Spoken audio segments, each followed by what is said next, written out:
Tata consumer products के results आए। Nifty का इकलौता नंबर बाजार बंद होने के बाद आना था, ठीक है, मतलब थोड़ा सा डिसअपॉइंटमेंट आया होगा आय के फ्रंट पे कि आय 9% ही उछली, पर ऑपरेशनली देखो बढ़िया है यार। इबीटा 22% का jump, margins 180 basis points improve होकर 16.1% पे। ये जो हेडलाइन में भी लिख दिया मुनाफा सब कुछ ठीक है, तो मुनाफा क्यों गिर गया यार? और अभी भी स्क्रीन पर दिख रहा है, उसके पीछे सिंपली एक्सेप्शनल्स हैं 216 करोड़ रुपए के। अपन उसको जब एक्सेप्शनल है रिपीट नहीं होगा तो उसे एडजस्ट करो। तो नेट प्रॉफिट बिफोर एक्सेप्शनल्स 46% का जंप है 427 करोड़ रुपए पे, पर रिपोर्टेड प्रॉफिट 27% गिर गया इन एक्सेप्शनल्स के चलते। तो ये कहानी। हाँ, थोड़ा सा फ्रंट टॉप लाइन पर डिसअपॉइंटमेंट, बाकी ऑपरेशनली बढ़िया। ये हो गया पहला नंबर। अच्छा, कोई नंबर मिस हो जाए तो आप बताना। टाटा एलेक्सी दूसरा। बहुत मतलब ये कंपनी ग्रोथ प्रीमियम कमांड करती थी। किस बात का? क्योंकि सबसे अच्छी सीक्वेंशियल ग्रोथ, वो ग्रोथ नदार। ये स्टॉक दिखेगा भी आपको, जाइए जरा 3 महीने का चार्ट रखिएगा स्क्रीन पे, लपक ठंडा पड़ रहा है। नतीजे देखिए, कांस्टेंट करेंसी में आय 0.6% गिरी, इबिट 4.5% गिरा, ये सब क्यू ऑन क्यू है। मार्जिन 100 बेसिस पॉइंट्स गिरे और मुनाफे में 4.5% का दबाव। पर ये कितना भाव में ऑलरेडी है, देखिए स्टॉक का हाल। तो देख वो अलग बात। नंबर्स कमजोर।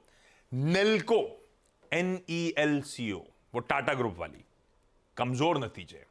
नेल्को को साल दर साल देखें, आय 0.5% गिरी, इबीटा 12.5% गिरा, मार्जिन 250 बेसिस पॉइंट्स गिरे, और स्टॉक तार से खड़ा हुआ है।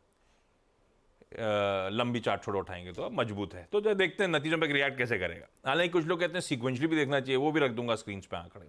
सायंट DLM, साल दर साल आय 30.5% बढ़ी, पर साल दर साल नहीं देखना चाहिए। सायंट DLM पता नहीं यार, डिजाइन लेड मैन्युफैक्चरिंग है इसे, तो साल दर साल देखना चाहिए वैसे।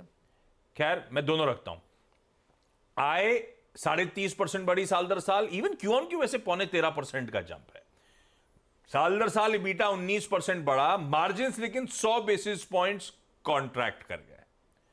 तो बाकी सब ठीक है, ऑपरेशनली थोड़ी सी दिक्कत वाला क्वार्टर। और साइंट के नाम से क्यू ऑन क्यू नहीं, कि डिजाइन लेड मैन्युफैक्चरिंग कंपनी मुझे लगता है साल दर साल कंपेयर करना चाहिए, क्योंकि जिन क्लाइंट्स को केटर करते हैं वो सीजनैलिटी उनके साथ होती है।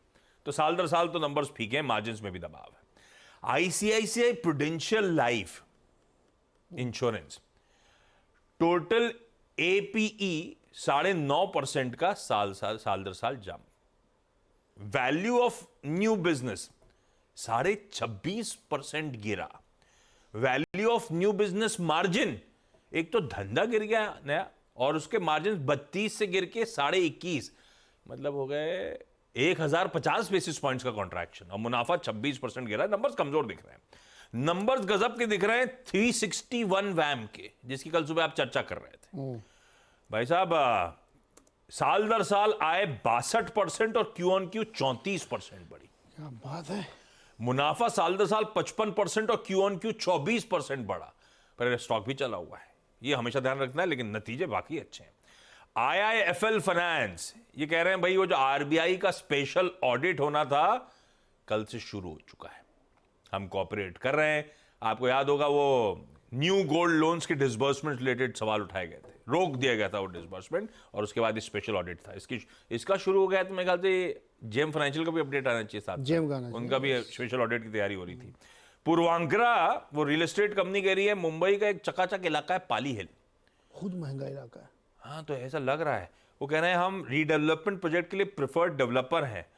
वो प्लॉट में कितना 2,15,000 square feet available for sale है, उससे कितना कमाएंगे? 2,000 करोड़ रुपए रेवेन्यू आएंगे। अब कमाएंगे मतलब वो तो नेट वाली बात हो गई। ये गोकुलदास एक्सपोर्ट्स ने अपना QIP क्लोजर कर दिया है। 775 रुपए QIP का इश्यू प्राइस तय, मौजूदा भाव से 31 रुपए नीचे। 2 बोर्ड मीट्स आने वाली हैं।